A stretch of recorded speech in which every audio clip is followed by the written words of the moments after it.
ლიტერატურული კონკურსი წერო 2013-ის გამარჯვებული, მალე გახდება ცნობილი კონკურსი პირველად 2006 წელს ჩატარდა წლევანდელ კონკურსში 300-მდე ნამუშევარი შემოვიდა.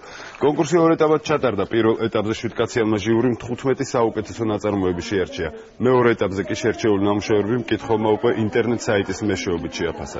წერო 2013-ის გამარჯვებულები რამდენიმე ნომინაციაში გამოვლინდებიან. საპრიზო ადგილებზე გასულ კონკურსანტებს ფულადი პრემიები გადაეცემენ. დაჯილდოების ცერემონია მწერალთა სახლში დღეს 6 საათზე დაიწყება.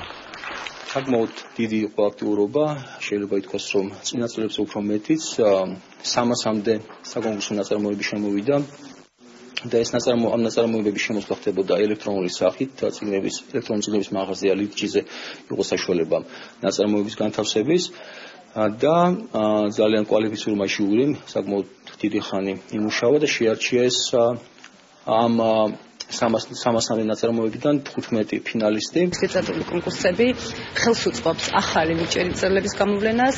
ჩვენ ყოველთვის გვერდში დაუდგებით მსგავს ინიციატივებს და კულტურის სამინისტრო როგორც წელს, ასევე მომავალ წლებშიც მიესალმება მსგავს ტიპის ინიციატივებს.